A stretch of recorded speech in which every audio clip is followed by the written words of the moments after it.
No, don't say that. Hi, good evening, and welcome to Couch Conversations with the Doctors, where health is wealth. Thank you for joining us on this evening, and as we have our regular panel guests who will be checking in with us shortly. They're going to be coming on in. They were having a few technical problems. Just want to go around the table as we always do and introduce our esteemed panel. We have our very own Dr. Pete that's here with us. Doctor, go right ahead. How's it going? I am happy to share any health information that would allow our audience to live a healthier, more stable life. I'm also honored that Congressman Davis has provided this platform for us to do that, and I'm happy to be here. Outstanding, outstanding. To my coworker, Dr. Douglas Graham. Dr. Graham, if you can introduce yourself to everyone that's here. Thank you, Nikki. I'm a retired physician. I've been working in the representative's office on healthcare issues. I'll do my best to answer your questions if I can. And it's a real honor and pleasure to be here tonight.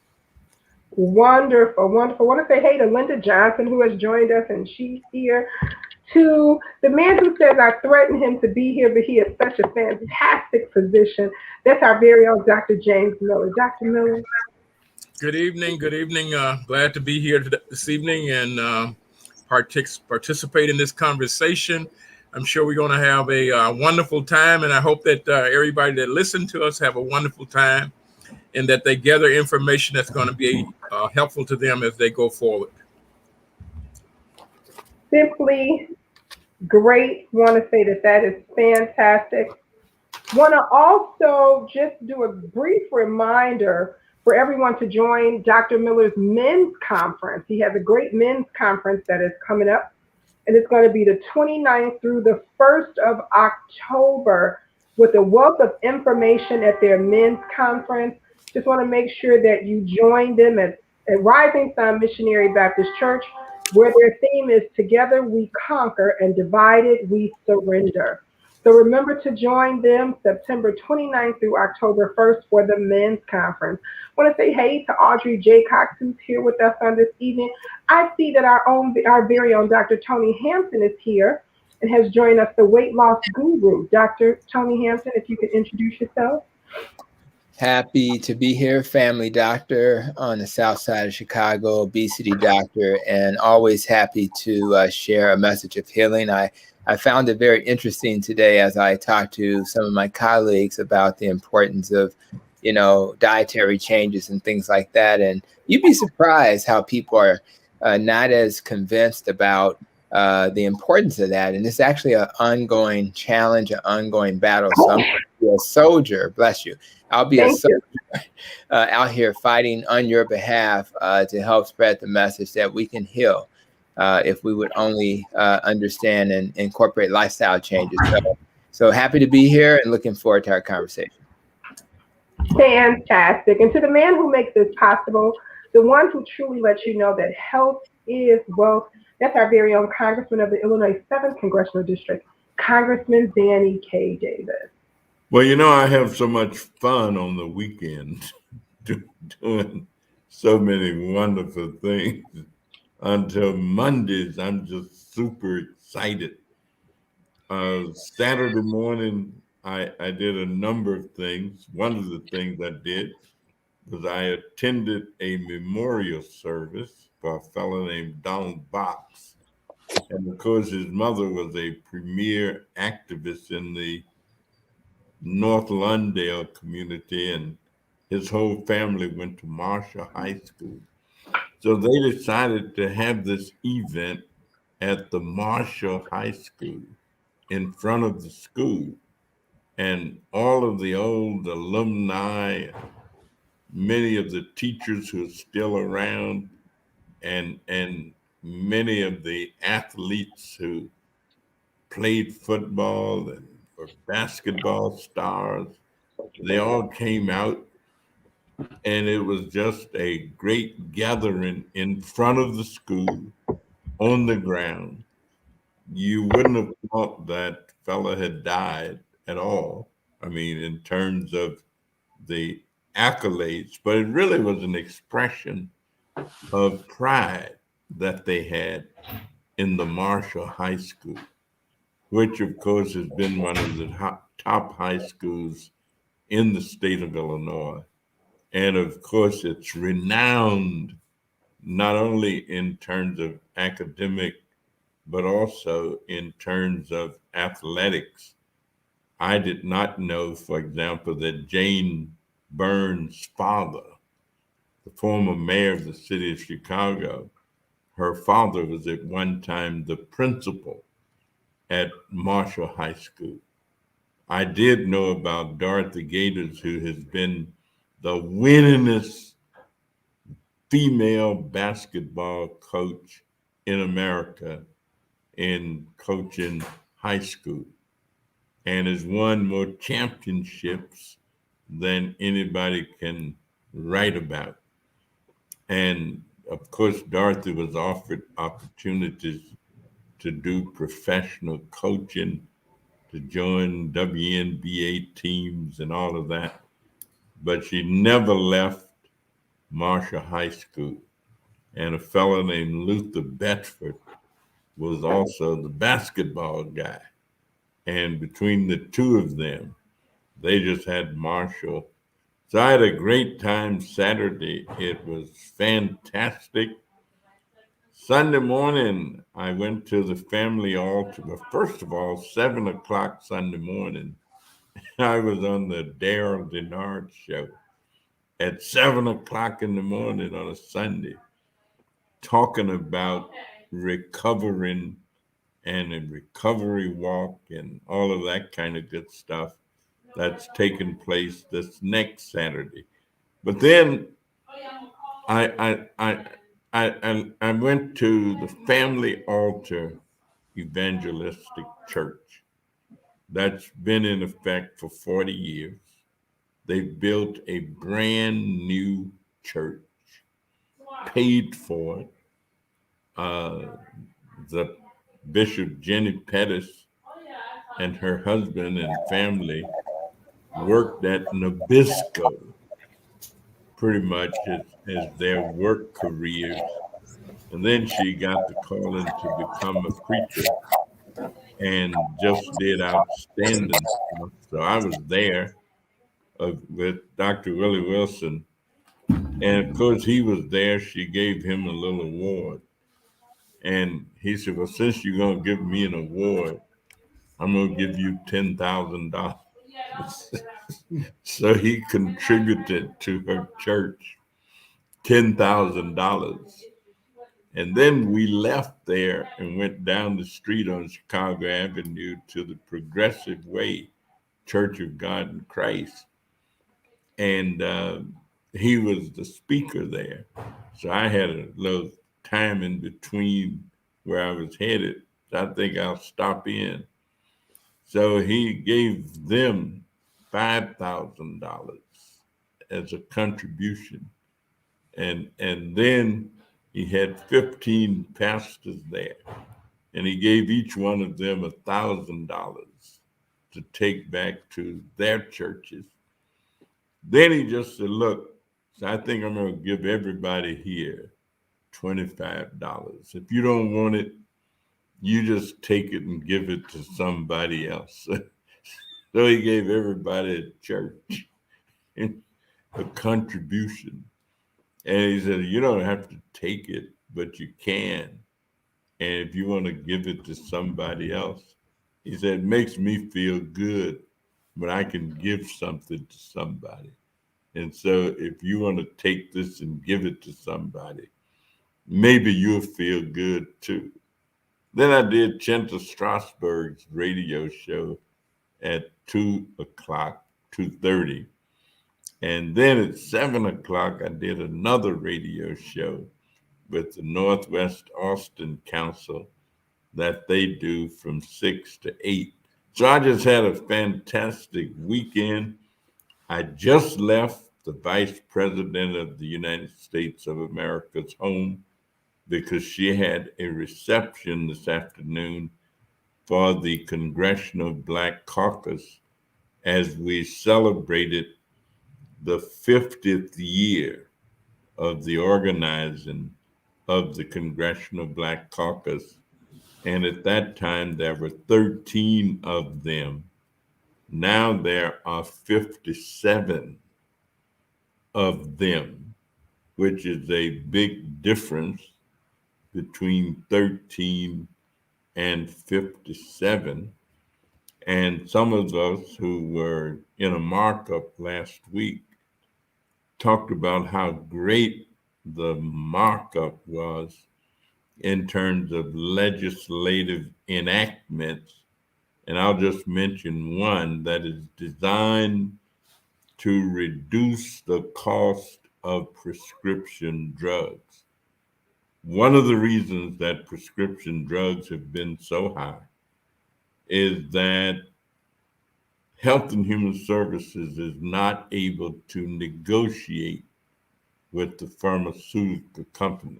I'm saying whatever price they set, that's the price that Medicare and Medicaid have been paying. And it is a general feeling that if you're able to negotiate, that you can perhaps get a different rate. Well, we think we're on the road to that in terms of at least coming out of the Ways and Means Committee with a legislative enactment that now, if we can get passed in the House and the Senate, we're going to be able to reduce the cost of prescription drugs that's causing many senior citizens, especially, to have to make a decision whether or not they will get their medication or buy themselves something to eat. We've heard stories of people taking half of the dosage that has been prescribed because they cannot afford to purchase all of it. And while I do agree that these drugs are no panacea, if they've been prescribed for you, in all likelihood, they're going to help you if you're able to make use of them. So I've had a wonderful weekend. Good stuff to start the week off with. I'm going to open. The vice president gave me a little present. I don't know what's in the box, but I'm going to open it later on to see if a genie might be in there or something. And then I'll know that I'm really on the right track. Gentlemen, ladies, thank you so much. It's a pleasure to be with you and to have you with us. Although I'm sitting at my desk in Washington, D.C., which means it's a little later than 7 o'clock here. It's after 8 o'clock. And then, of course, we'll start early in the morning. Doug, it's good to see you. Thanks to all. And please carry on. Sure want to say hey to Audrey J. Cox, Jack Lynch, who's here, who says good evening, team. Virginia Knight, who's here, who says good evening to everyone. I see Dr. Terry Mason has made it here. Dr. Mason, would you like to introduce yourself?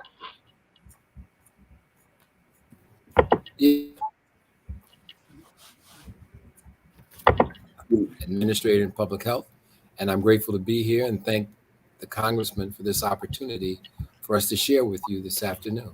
And hopefully we'll be able to impart some information that you'll find valuable. Outstanding. Dr. Mason yesterday because at the time that he comes on, I was already going to these churches. they were starting at 10 o'clock rather than 11 o'clock. So, but it was all good. Yes, sir. It was all good. So Nellie King says good evening to everyone, and Dr. Carolyn Vessel is here, and she says, God bless, Congressman. Right before we get to our questions, just want to make one more brief announcement, and we'll recap it again at the end. Just want to remind you all about tomorrow. Some of you guys have received it via email, and it is actually posted on all of our social media links just as well. On tomorrow at 12 o'clock Central Time, if you're here in Chicago, or 1 o'clock Eastern Time, the Congressional awareness briefing on sickle cell. So we are asking you to join us via Zoom. All the information is there. Congressman Danny K. Davis is the chair, and Congresswoman Barbara Lee is the co-chair. So we are asking you to join us tomorrow as the Congressional Sickle Cell Disease Caucus presents the Sickle Cell Awareness Briefing on this disease. We have some outstanding panelists who will be there with us on tomorrow having this discussion. So knowledge is power, and once again, health is wealth. So remember to join us via Zoom, and the link is up so you can have it. And I know most of you have received it via email because I see a lot of you are registering to be there. So join us on tomorrow at 12 o'clock Central Standard Time and 1 o'clock Eastern Time to join us tomorrow for the Sickle Cell Briefing Awareness. I guess we'll just get right to those questions. Our very first question of the evening is there a different chemical makeup to the booster, and is it safe? I can start. So there is not a different chemical makeup for the booster. The idea here is just to remind people is to reignite the immune system so that we have enough of those what we call antibodies to help protect the body from the COVID virus. So the idea is not to do anything different. It's just to remind your immune system. Don't forget, these are the bad guys. So if you notice them, to go out and attack and fight those viruses. So this is not meant to do anything different. It's just to remind the immune system of what they're supposed to be doing. Okay. Only that, again, we've talked about this many times, and it's really about messenger RNA, which are just the instructions to your body to make a copy of the virus. You're not getting a virus, you're just getting a blueprint, a copy. And then, so you have this messenger RNA, which is covered in fat. Fat won't hurt you, and that fat dissolves away quickly. There's some, sugar in there. There's some salt. There's nothing else in there. This does not affect your DNA in any way. It's very important that people understand that the virus does not affect your DNA, because in order to affect your DNA, you have to go into the nucleus, which is getting a little technical, and you have to have ways to get into the nucleus, which this vaccine does not have. Dr. Hampton, is there a tracking device in this vaccine? There is no, if it is, I've been tracked quite aggressively. So actually, what the tracking device is? It's called the cell phone. So if you're driving a car in 2021, it's called your automobile. It's no tracking device in the vaccine. And although we're joking, people believe these things. And if you have family members that believe these things, they've been indoctrinated into beliefs that are not real. Everybody. Hanson, are you sure that if you take the vaccine that magnets won't stick to you? No, you don't have to worry about none of that. It is amazing what you hear. These are people we love and respect. You assume they're rational, but this is the what I'll say before my colleague comments, Dr. Miller. Listen, everybody's going to be exposed to COVID eventually. So you have a choice. Am I going to be exposed with some additional protection, or am I going to be exposed with an immune system that's not familiar? And when you put yourself in harm's way, it really it bothers me. And I'll be honest, I talk to patients almost every day who are having those post-COVID long haulers, side effects. And we talk about death. That's important, obviously. But what we don't talk about enough is people who get COVID who had a stroke, people who get COVID who get, clots, people who get COVID and still have brain fog 6 months later. I couldn't even stand before you as your, virtual, advisor and do it if my brain was foggy. So again, I just want to emphasize, the side effects of the vaccine. The only thing I really hear that they say you can get, like, your lymph nodes can swell up. Lymphadenopathy is what we call it. Is one of the biggest side effects of the vaccine in the people who get it. Well, it's just your lymph nodes are supposed to start making, immunity, so they should swell up, in my opinion. So there's not much to now. You're going to have a rare person that may have problems, but compared to the numbers we see in our health system, 91 to 92% of all the hospitalized patients are unvaccinated patients. So, but I'll go ahead and let Dr. Miller comment. I just want to make it, I want to keep it simple so that there won't be, Dr. Pete and Dr. Hampton explained very well, but so that you won't have to get all technical and get confused. This is 1, 2, 3. So when you got if you got the Pfizer or the Moderna, you got one dose, and if it was a Pfizer, 3 weeks later, you got a second dose. If it was the Moderna, 4 weeks later, you got a second dose. And so this is the third dose. Same medication, another dose. And so they haven't went back and reformulated anything. They haven't brought up anything new. Same medicine, so the side effects aren't going to be any different. And so it's not complicated, and they're not creating anything new, not making anything new. It's the same stuff that they started using back in December. Doug, you wanted to say something? Yeah, I do. I think that part of the confusion that we're having is the National Institutes of Health and the president said, we want to have this booster, and the FDA says not so fast. And it's not because it isn't safe, it's because we're looking at two different sources of information. The NIH is looking at all the information across the entire world, and they're in contact with everyone else who's an equivalent government position in multiple countries. The FDA says, I need to have very concise information from the manufacturer. It has to look like this, sound like this, taste like this, and be assembled like this. They haven't received that information yet. So the NIH might have a little bit seeing it ahead of the curve, but the FDA is going to catch up. So there's no real danger in this. They just haven't had all the information yet to confirm it to get FDA approval. So that was the distinction I was trying to make.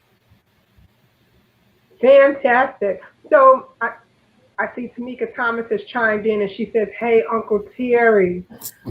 Sister Bonnie is here. She said, I look at the third dose as reinforcement. I love it. Reinforcement. Genesis Franklin is here and says, good evening, everyone. Yes, Dr. Pete, go right ahead. Yeah, I was just going to also add, I appreciate that comment too, Dr. Doug. The other important aspect is that we have to be data driven.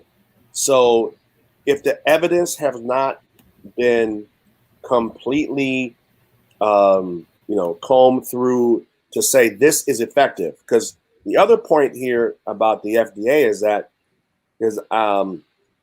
they have to make sure that there is truly a benefit for the people that they are recommending it to. So right now, the recommendation is for those who are 65 years or older and or have had some sort of chronic health condition. They have not proven for sure that people younger than 65 who do not have multiple chronic conditions, it is beneficial. So the point is, those first two shots, if you want to translate, are sufficient for those people without chronic medical problems and or younger than 65 years of age. So that's the other thing that I think people get confused because they hear, well, this body says this and that body says this. But at the end of the day, we're looking strictly at the data. We're not looking at our personal feelings about it. And I think people should know that these are scientists. So with scientists, you can't make up something halfway. You have to look at what's in front of you and say, right now, today, we do not recommend this for people younger than 65 or without chronic health conditions.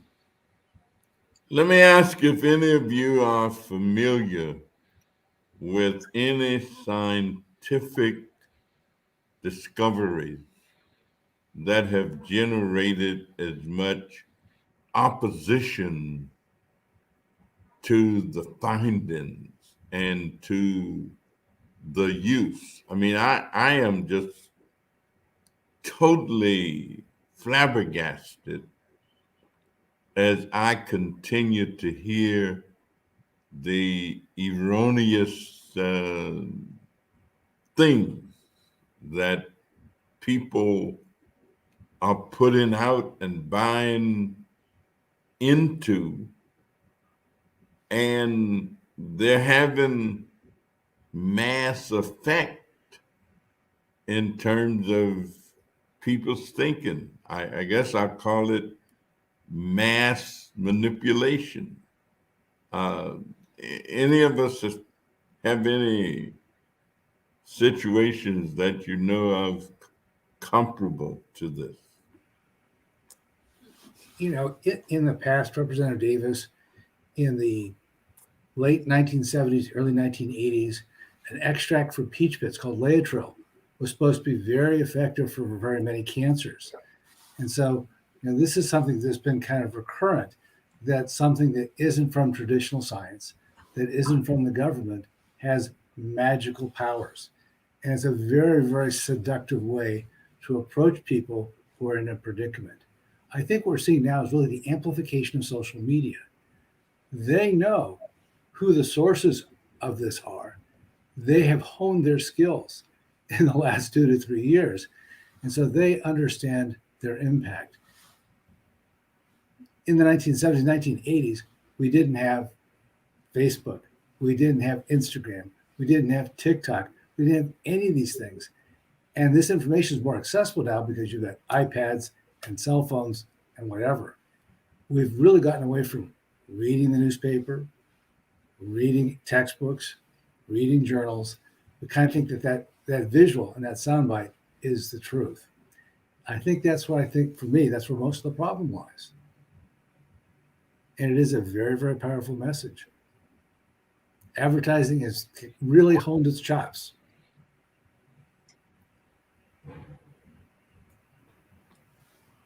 All right.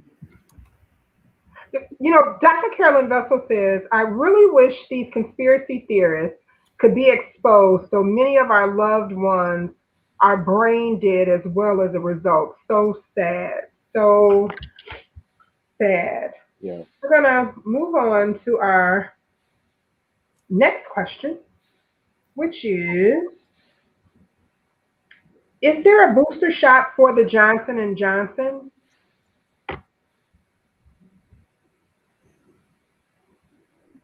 I think the answer is no, but it goes back to what Dr. Pete was saying. And what he said was we need data. And my recollection was that Johnson & Johnson didn't come into the scene until March or so. And I don't think they have the data yet to support that. It's probably going to be within the next month or so. But again, we can't make decisions for the masses without science. Everything that I do in my obesity world is all evidence-based, right? And it's not just evidence-based, it's based on the best evidence. It's based on the best kind of study. So there's levels to this. And I think when you're dealing with millions of people, it's important that they have the best evidence possible to the degree that's possible. And I think that they're going to wait a little bit till they get that evidence. And I think that'll be forthcoming in there. But from what I understand, there's no recommendation to do a booster just yet, but that should be forthcoming. So I think this next question we probably kind of answered, but I'm going to put it out there anyway because the person was so kind to write it. And it says, can your booster be with another one of the other 3 vaccines which are given? I asked this question because I took the Johnson & Johnson in the beginning.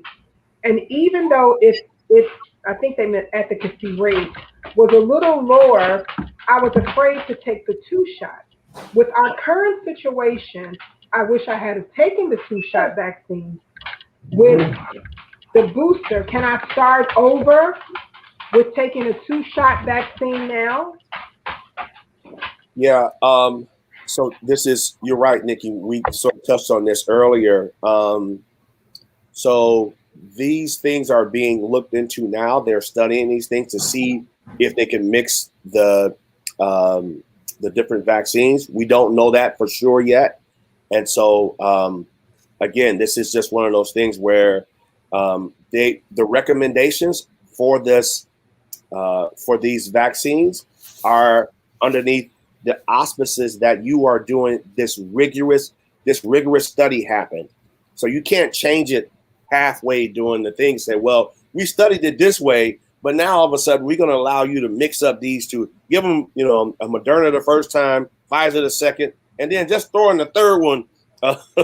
Give the Johnson & Johnson number 3. They can't do that because that's not what you studied. You studied Johnson & Johnson. These folks studied Moderna. These folks studied Pfizer.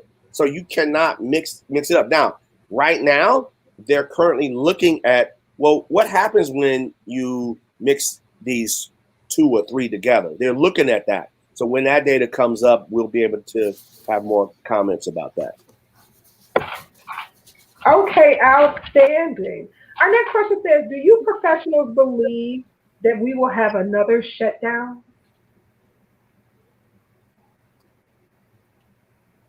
Doug is jumping to this question. Yeah, I saw him. He was coming for this. The problem that we're facing is that as long as we have a collection of people in our society who are unvaccinated and who are not social distancing and are not wearing their masks, we're going to have this virus and its relatives in our society. And so until we get to herd immunity for this virus and the other ones, we are likely to see this over and over again. We don't know if the next version is going to be more contagious or less contagious, or more serious infection or less infection. But we do know we're going to see more of it until we get to herd immunity. And it's likely that we're going to require not just a booster, but an annual vaccination, as long as there are significant numbers of people who won't get vaccinated for whatever reason they choose not to.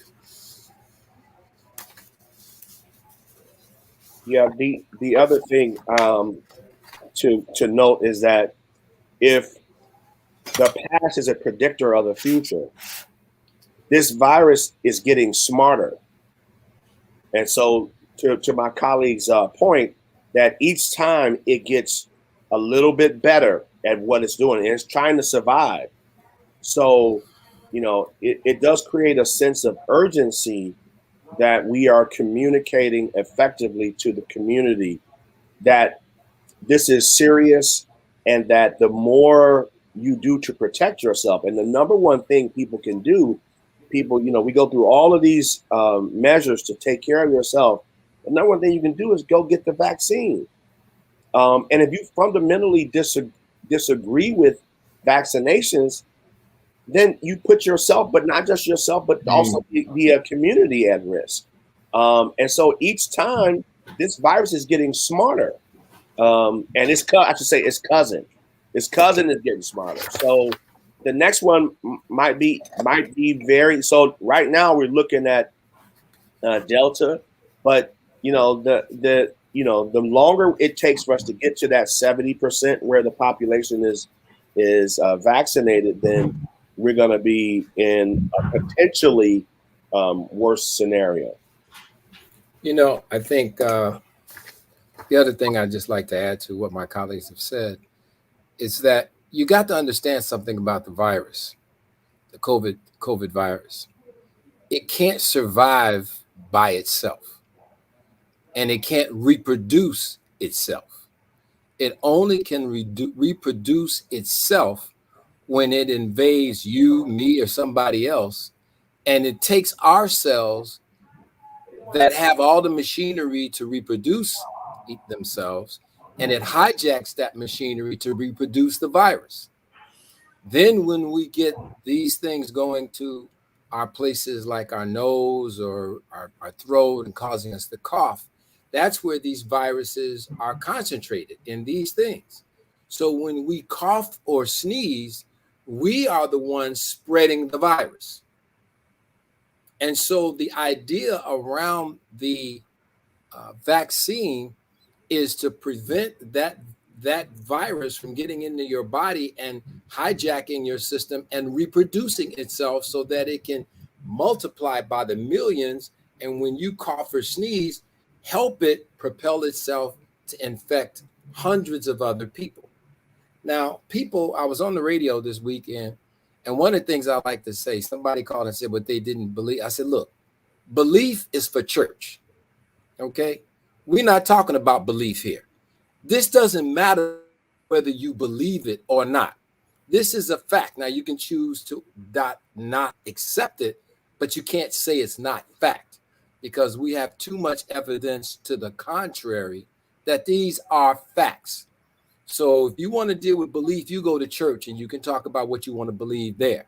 And I don't care what you think you know, but if you think you believe that you know something and you really don't, because our colleagues here have put out lots of factual information. And the truth of the matter is I was just looking earlier, some comparison to look at the side effects of some of the medications that we regularly take versus the COVID vaccine. And that's what I was looking for. And the death rate, certainly among some of the things that we take pretty much for granted, is far greater with the COVID virus than it is with other things. So, let's just look at the truth. And like I said, belief is not what this conversation should be because we have too much facts to deal with. And if you choose to believe what you believe in spite of the facts, then you got a different kind of problem. I want to add, Nikki, real quick. Sure. About facts. And I know we kind of started our conversation talking about, things like, is the virus, is the vaccine, what is it made of and all of that. Well, and people worry about the vaccine and say, we brought up this idea that can it change our genes, right? Let me tell you a fact. The fact is that some viruses can change your genes. How ironic is that? So things like HIV, HPV, they can actually change your genes. So we're sitting here worried about a vaccine that somebody made up some story about it changing our genes. And it's the freaking virus, excuse my French, that could potentially have an impact on your body based on our history with HIV and HPV. So I just want to put that out there, that it's very important to rely on science and not these beliefs. The other thing I want to comment on is what Dr. Graham talked about, this idea of compliance. There's a compliance issue. So it's my belief that if we attempt to shut down things, number one, we're going to have some compliance issues because people are very laid back. You'd be surprised how laid back people are all of a sudden, even though the numbers are very scary. The other issue is the politics. Businesses are going to struggle to shut down. We're in a very politically charged environment. So that question about are we going to shut down, it's going to take a lot more than what happened previously for us to shut down, in my opinion. And that goes to the schools. That's why, people are pushing to keep things open. And I understand all sides of that argument. But just to answer that earlier question, the shutdown is less likely unless things really escalate, which is very possible if we continue not to be vaccinated. So, but based on the current state, I think that we'll probably push through and try to do the best we can. All right. To the bishop and his assistant pastor on that belief, I'm loving it. And I'm so glad that Dr. Hampton did not pull out his book and read those side effects of that medication that you read the time before. That's what I thought you were about to do. Yolanda Williams said, I heard that gene story. She also says that, this is good information.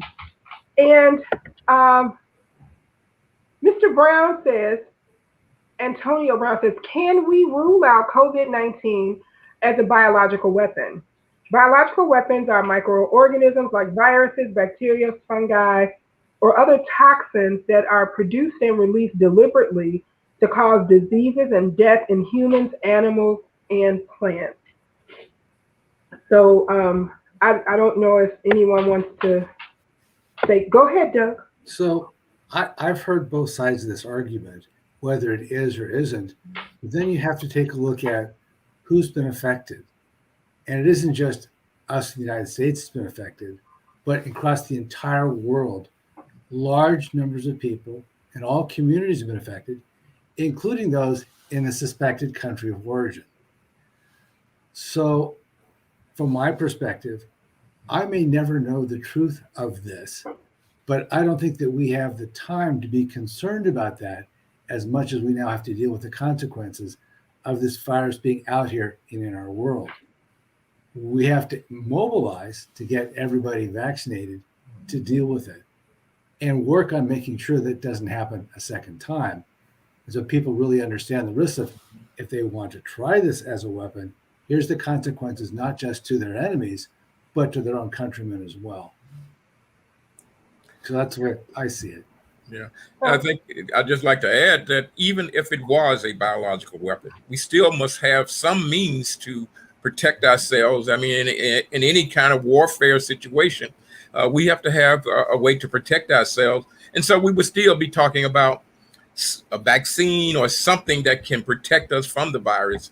But we don't know, we don't really have any particular clear evidence that this was created as a biological weapon, or that it came from someone trying to create a biological weapon.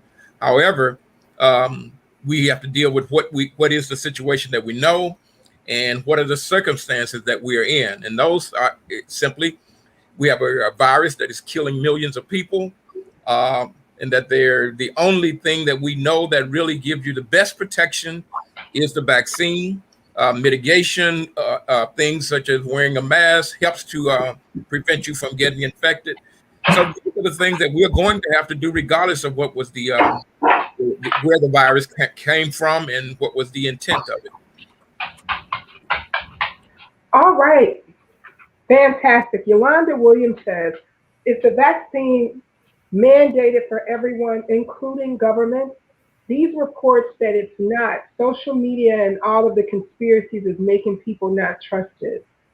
So I know the congressman can really answer and let you know that there's not a exact mandate to have this vaccine at this time, but we are aggressively asking everyone to please make sure that they are vaccinated. And we use ourselves as an example of being vaccinated to let you know that this is what you should do. We're going to move on to our next question here, which I think is a great question from this young lady. She says, I'm sorry, I lost my place. I had to find it. Is it recommended to see a gynecologist after you've had a hysterectomy? She's speaking in reference to those yearly maintenance visits that you would have to see your doctor after before a hysterectomy. I think it kind of depends on whether they took everything out or not. If they just did a hysterectomy and left your ovaries, you definitely still should see a gynecologist. And I think that, you should have that conversation with whoever did your hysterectomy to understand why they did the hysterectomy and what their recommendations are for follow-up for you, so that you can get it from the people who know best. Yeah, the other thing is for people to remind, or for us to remind people, is that yearly exam is to screen you for cervical cancer. And so, to Dr. Mason's point, if they took out everything, that means you no longer have a cervix, then you are no longer at risk for cervical cancer. But if they did a partial hysterectomy where they left the cervix and maybe took out just the uterus and the fallopian tubes and the ovaries, then you would need to go have your yearly exams in order to get those samples. But it's not yearly anymore. The recommendations is every 3 to 5 years. Am I right with that? Yeah, it depends on the results of your pap smear, if you have HPV, if you don't have HPV, and if you have a clean test with a normal Pap cells, normal HPV. It can be as long as 5 years. So, and I will say this, that's not the only thing that makes a woman a female. So I think there's reasons to go see a gynae doctor. And the recommendations are all over the place. Should I have a clinical breast exam? You know, and some of the recommendations say yes. Most of them say not necessarily. So the rules keep changing. I think what you want to do is keep a relationship with a gynae professional so they can deal with other things. As we get older, we go through menopause. So what am I going to do about that? Maybe the gynae doctor is going to be more equipped to help you relieve those symptoms. So I think as a general rule, you consider your gynae doctor like a primary care doc, like myself and some of my colleagues, and you use them in that regard. There's plenty of other things to talk about beyond the uterus itself. So I definitely think keeping that relationship is important. Great. And next month, October, is Breast Cancer Awareness Month. And I'm not speaking for Dr. Mason, but I'm speaking with Dr. Mason. He would remind you to make sure that you do self-breast exams, that you should be very familiar with your breasts and do self-breast exams. So if you do have to go to the doctor for something that you found that they probably didn't find, you can be aware of what it is and where it's at. So just speaking with him, he was a great advocate and still is about breast cancer. So he developed these tiny breasts for you to be able to find lumps in places that you would have never looked for them before, to know what they felt like, and did a very great informational card that you could just stick. I actually still have mine in my bathroom on the wall by the shower, so you'll know exactly what to do when you're in there. Betty Phelps, hey, Betty Phelps said, I am so concerned because I have family members who refuse to get the vaccine. There are so many conspiracy theories. And Tamika Thomas also says, that is so right, because Dr. Mason truly is an advocate for breast cancer. And he visited beauty salons talking to women about breast cancer and how to stay aware, basically just how to stay alive. Our next question says, why are there so many deaths of healthy women during childbirth in our city? Is it that the doctors really don't care? So sad and afraid, due any day. Well, I'll start, and then I'm certainly I'm not obviously a gynecologist or a pediatrician, but we do know, and in public health, we do track the numbers. So we do know that Black women die at a rate 2 to 3 times higher than their white counterparts, and Black babies die at almost the same rate higher than their white counterparts. And there are a lot of different reasons. It's not a reason, there's several reasons, but now we even know. And I would say the first thing you need to do is make sure you have your relationship with the gynecologist, the obstetrician gynecologist, even past pregnancy, because now we know in the postpartum, in other words, right after delivery, there are some dangers that we were not as aware of as we are today, with Black women particularly having hypertensive issues right after, not even before or during, but after.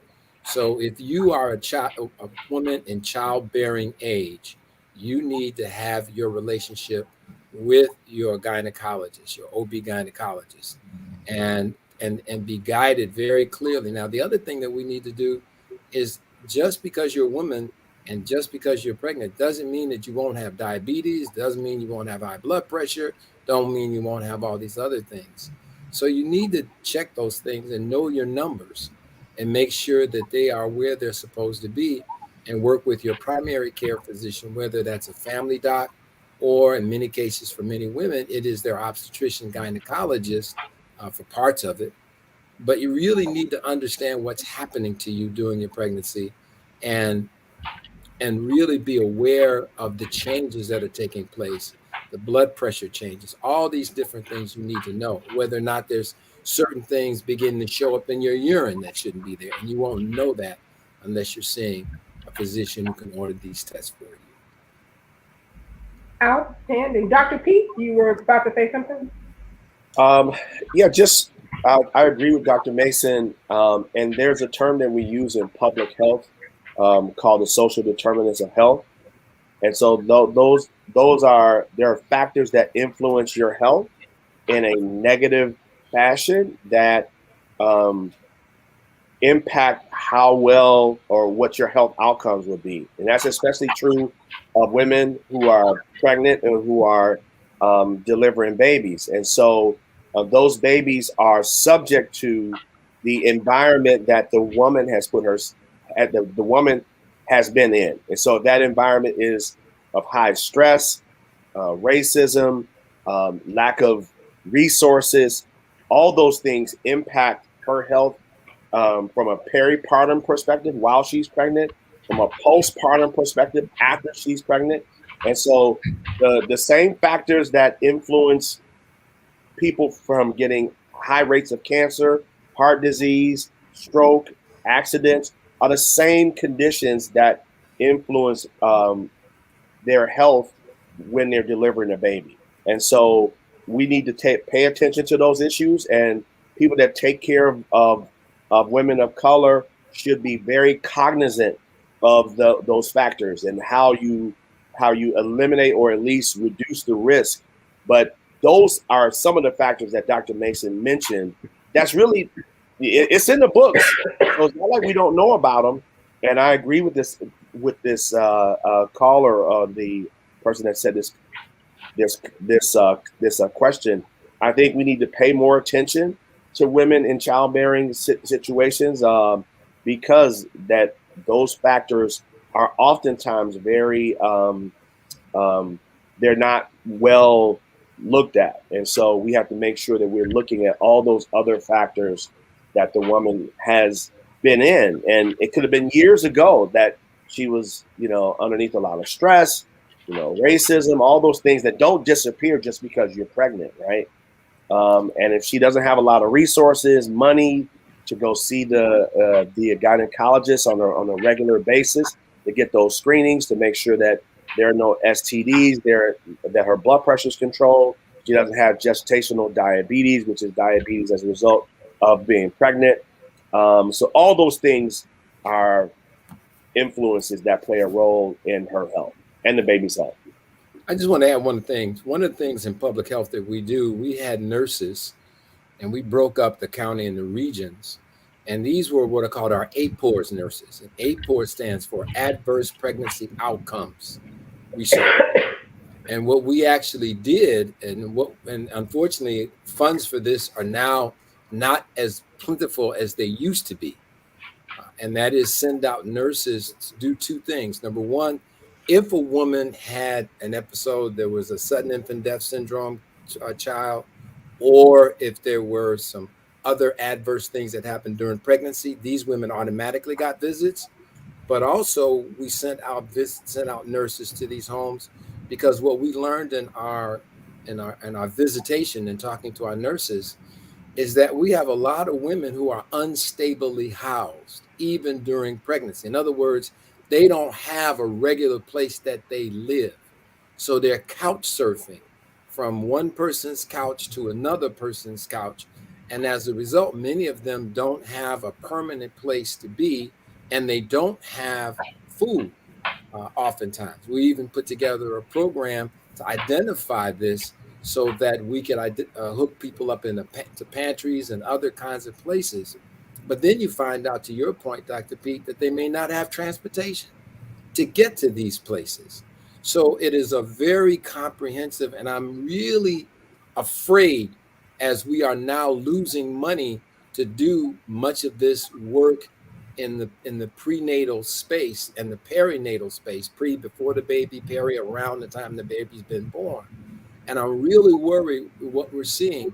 And then lastly, I'll say, with the marked rise in obesity, it is creating other kinds of challenges for our women who are becoming pregnant.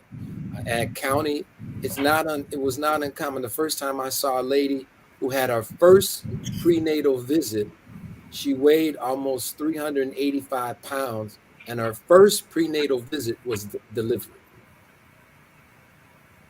So we really do need to, if you know people, and if it's your daughter, your cousin, your friend, or what have you, sometimes you have to help them advocate for themselves. And so try to do, and if there's a problem, you should always be able to call your Department of Health. I know we don't have as many, and I know in the county, because of retirements and a lot of other things, we don't have as many nurses available to go out and be able to screen for these nurses, but we can't have healthy babies without healthy moms. And you can't have healthy moms if they don't live in healthy environments. And so, and a lot of women are going through so much already, you know, both before they got pregnant, while they're pregnant, and after they're pregnant. All of these things take a toll, and we can't ignore what this does for us as a people, not to be able to raise healthy children. Great point, Dr. Mason. Great point. You know, our next question, we have an iMessage question that says, does weekly douching cause vaginal dryness? That's not sounding like what Mother Nature intended. So whenever you're, you know, the way the body works is that it should be naturally able to remove anything that shouldn't be there, just naturally. So most clinicians do not recommend that people douche at all, and if you do it, it should be sparingly. We completely understand the you know, the need to do that, and whenever there's something not seeming normal, that's when you have the clinician take a look, do some samples, see if there's something abnormal physiologically with you, or that you have some type of problem. And there are some women who may have a certain scent that they're not comfortable with that may be physiologically normal for them.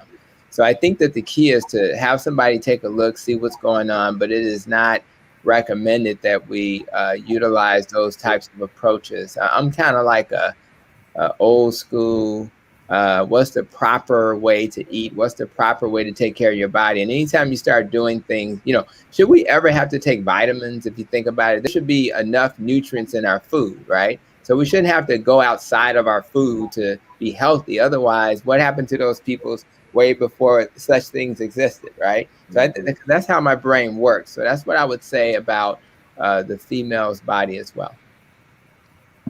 Okay, outside of eating habits and blood pressure problems, why do men suffer from erectile dysfunction? Well, that we could do a whole talk on, Right. and I have, but I can't tell you that erectile dysfunction is what we call the canary in the coal mine. Okay, that's what erectile dysfunction is. What do I mean?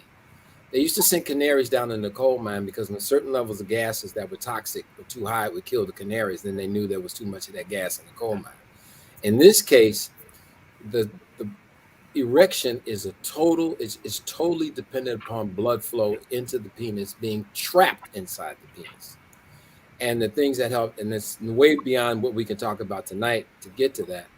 But the same thing that causes erectile dysfunction, in fact, there was a paper printed in the Journal of the American Medical Association, I believe in 2009, and it looked at men who had other problems, but presented with erectile dysfunction. And what we found is that men who had a heart attack actually got their erectile dysfunction first. Men who had strokes actually had their erectile dysfunction first. Men who had other peripheral vascular disease, or where your blood circulation to your legs or what have you, it is all the same disease. It's not different. It's not different. So if a man is noticing that his erections aren't as firm as they used to be, that's a sign that he has bigger problems, no pun intended, than that. And so it requires, and even though the doctors might say, oh, your blood pressure is normal, well, I can tell you it's not. And we know for sure that that's not the case. So if somebody, and I don't care how old they are, because we eat so bad in America that now we're seeing these problems happening in much younger men, sometimes in their late 20s and early 30s. And probably Dr. Hampton and Dr. P can speak more to this, but oftentimes I knew a lot about it because that's what I treated. So people to me for that. But a lot of times, a lot of men would never admit that they're having that problem. So I could do a whole talk on that, but I can tell you it all goes back to food. It all goes back to food. Yeah. Yeah, go ahead, Doc. No. I was just going to add that so nobody knows more about the ED problems than the ED doctor himself, Dr. Terry Mason. But we, as primary care docs, and Dr. Miller and Dr. Hampton, we see this a lot where men are complaining, and they won't tell our nurses like why they want what the reason for the visit will be, but we know it's either that or an STD. So people should know that in order to get the penis erect, that is a vascular, or your blood vessels in the penis have to become engorged. And so it is a neuro brain that hormonal, that's your hormones, and a vascular, your blood vessels process. And so anything that goes wrong anywhere down that pathway. So some men can be stressed, and stress can cause erectile dysfunction. Some men, to Dr. Mason's point, have a very poor diet, and that diet then promotes vasoconstriction, or the blood vessels not being able to open up. Okay, there's some men who have low levels of testosterone, and that can impact it. So there's a multitude of things that can go wrong. But to Dr. Mason's point, to start off, your diet is very important, because that diet will then tell your body what it wants it to do. And I always tell people, like, there's a familiar smell when you go to the gym, and people say, well, what is that smell? It's kind of, well, that smell is the smell of testosterone plus sweat. And so your body knows when you're going to the gym, you're about to do something stressful to the body. So it knows, produce more testosterone to get you ready for getting underneath that weight, or running on that treadmill, or whatever you're going to do. And so the point is, I'm telling you that the same way that you eat that food, your body responds by saying, I'm closing down these blood vessels. And so when you go get your whatever your choice of poison is, your body's response to that as a man is to say, I'm not going to let these blood vessels open up and allow your penis. And to Dr. Mason's point, it's not just in the penis, it's all over your body. So that vasoconstriction, or that, closing down on those blood vessels, is happening all over the body. Those are just the tiny blood vessels that are more sensitive than the other blood vessels. I'm gonna give you a little reverse thing too, Pete. Many times that when men came to see me, because this paper had been written in the JAMA, and that we saw these conditions that were associated with erectile dysfunction. When a guy came in with erectile dysfunction, many of them have never been worked up for diabetes. Many of them didn't even know they had high blood pressure. Many of them didn't even know that they had elevated cholesterol levels or anything, because no one ever talks to us. And manly food is the very food that takes your manhood. So I'm serious. I got a slide that with all these forks, these sausages and ribs and hot dogs and all of this very fatty, very heavily laden, saturated food is the very thing that will rob you of your manhood. And I got to tell something for the ladies too. I'll say it really quickly, but engorgement of the clitoris is also important for real sexual satisfaction, even in a woman. And the same thing that creates the problem for the men that prevent the penis from becoming enlarged is the same thing that'll prevent the clitoris from becoming enlarged and being able to get the sensation. Now, this may be more than we need to talk about on a Monday night, but that's a whole nother conversation. I'd be happy to have it at another time. All right, Dr. Mason. And once again, health is wealth. Dr. Miller, did you have something you wanted to say? Yeah, I was just, going to say that I know it became my pattern that anytime a man would complain to me that he had a problem with erectile dysfunction, my first thing was let's stop and let's look, because there's a flow problem into your penis. There's a flow problem somewhere else. Yeah. So before we started talking about, they generally would come and say, I need this, I need some Viagra, I need some something to help me up. But I said, before we can help you, we need to know what's wrong with you.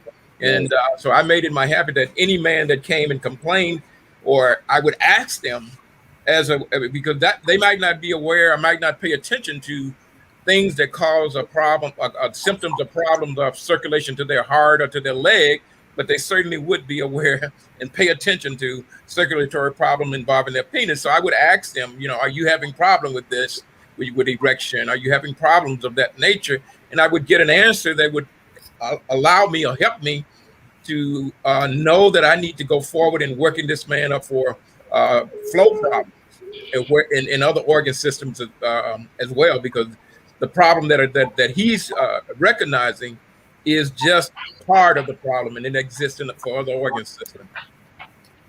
And the only tip I want to leave with, Nikki, just real quick, Good RX, if you need to have a prescription, does work. I just looked it up right now. Good RX does work. I'm looking at Viagra, 100 milligrams, 30 pills, anywhere between $15 all the way up to $30, except for CVS, Walgreens, and Target. So for any male who is in a position where they need some support and can't afford to spend those big dollars, Good RX, you can just look it up online, type in your prescription, print it, or get a coupon, take it to the pharmacy, except for Walgreens, CVS, and Target. Every other pharmacy in our market will honor that and give you a very good deal. But the goal is, that's just a temporary fix. Everything else that my colleague talked about is how you start to reverse that. And yes, it can improve. I've seen plenty of patients make those lifestyle changes and things get better. You're not going to be 20 again, so don't try that one. But you will be better and able to perform and take care of your partner. So I know you guys hate to hear me say this, but it is that time. But here's what I'm going to do. I'm going to acknowledge a few things really quickly, and we're going to grab your questions because Dr. Mason, I think you need to get your slides together, because once that started, we literally have 233 questions about it right now, and the questions are still coming. So next week, let's do these slides and have this conversation, but we got to ask these 4 questions to start with. One question that says here, they talked about the sauna and the vaginal steaming, and is it good or bad or helpful? We're going to grab that question next week and answer that question for you. We have this question that we usually get it a lot, and we haven't had the opportunity to get to it, is why is the struggle with substance abuse so dangerously powerful? So we're going to grab that at the top of next Monday. Is schizophrenia hereditary? We'll grab that just as well. So we're not going to forget you. We're going to grab those top 3 questions first, and then we're going to let Dr. Mason take it away. They're saying, Dr. Mason, you are preaching tonight. Great information. Oh, my. And the numbers are still climbing. We're at 308.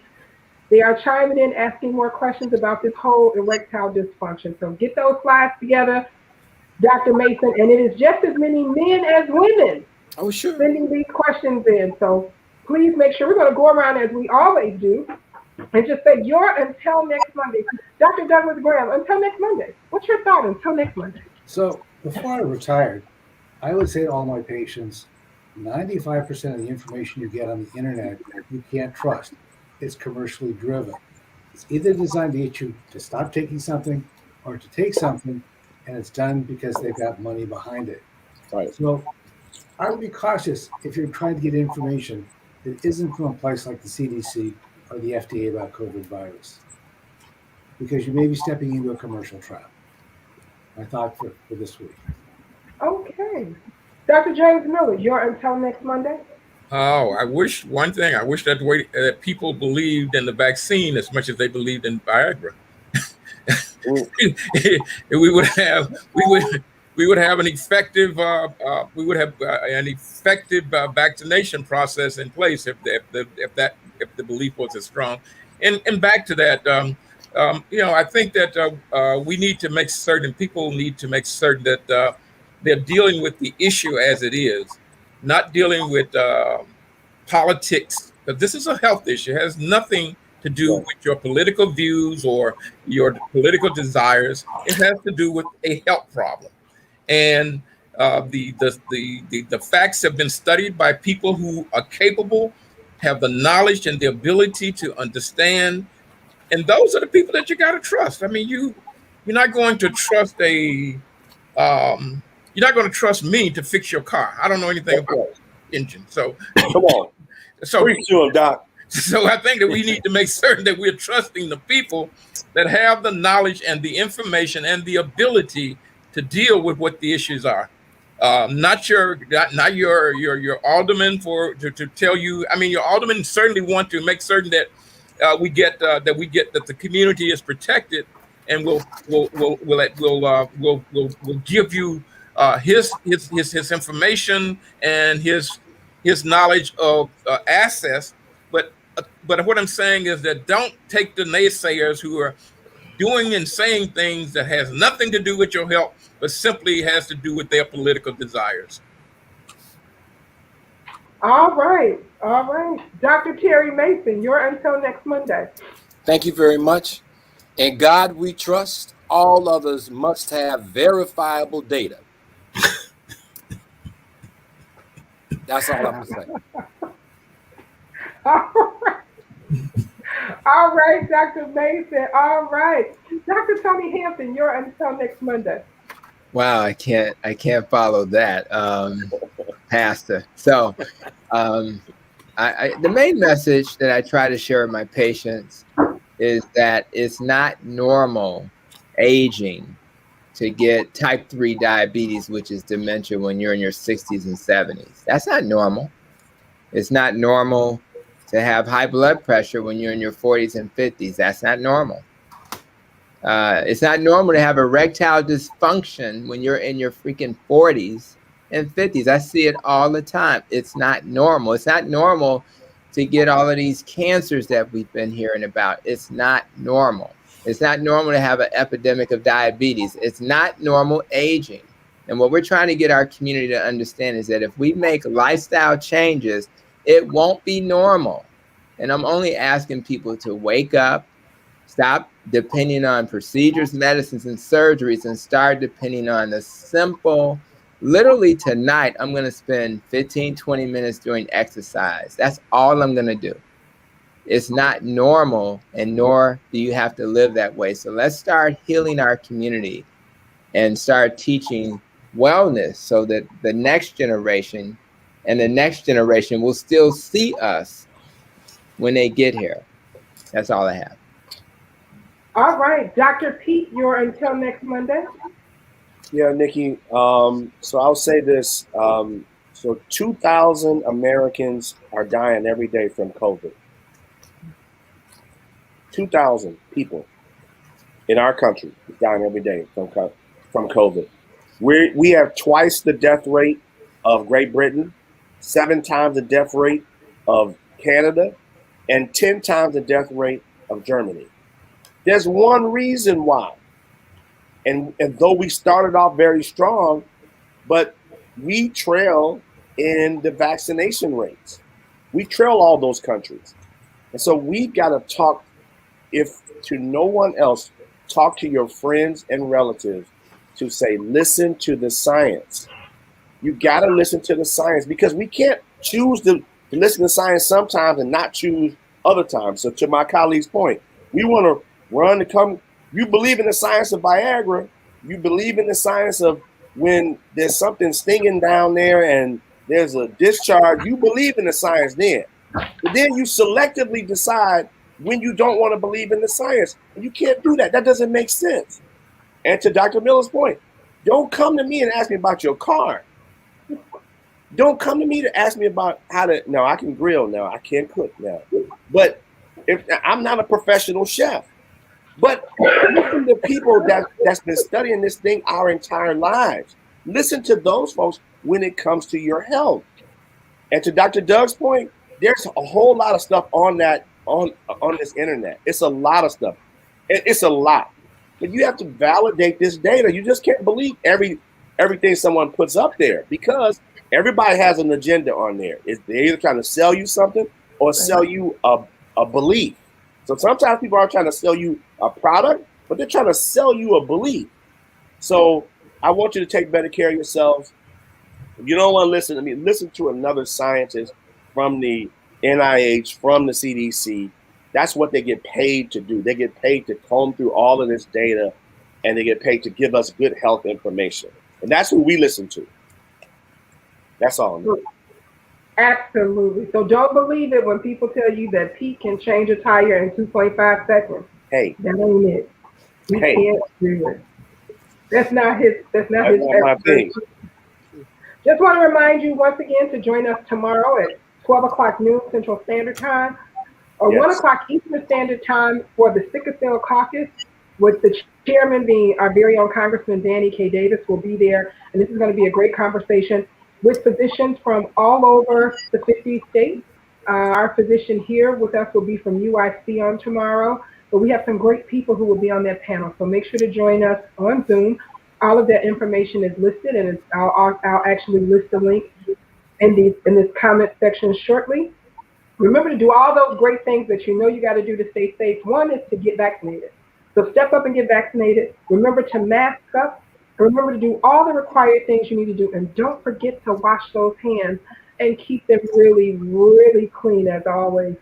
Our final comments will always come from the one who makes this possible. For the man who teaches us each and every day that true health, true wealth is health. That's our very own Congressman of the Illinois 7th Congressional District, Congressman Danny K. Davis. Oh, don't forget our recovery walk this Saturday, the 25th. I'm sorry, Congressman, go right ahead. This has been a very rich discussion. If you had to pay for it, I don't know what you would be paying, but I do know that trying to create a healthcare delivery system that is as comprehensive as we can make it. Last week, we were able to make some improvement on hearing, vision, as it relates to, and dental, as it relates to Medicare paying differently for those services. I used to do something called comprehensive health planning. And of course, most of the dentists who would be in the group would always be complaining that dentistry was sort of a stepchild of healthcare delivery. And yet it was as important as any other aspects.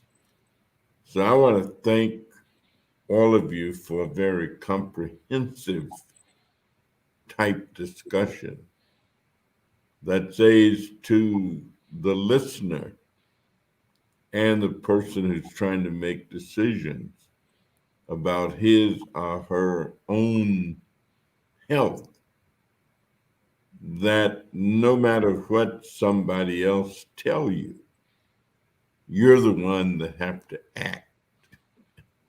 I mean, you're the one that have to make the determination of what it is you seek and what it is that you will do.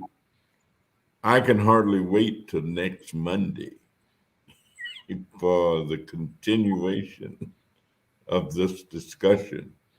So I thank you for this Monday and look forward to next Monday. And I can just hardly wait. So thanks for a great evening, and we'll see you next Monday. Good night, everybody. Good night.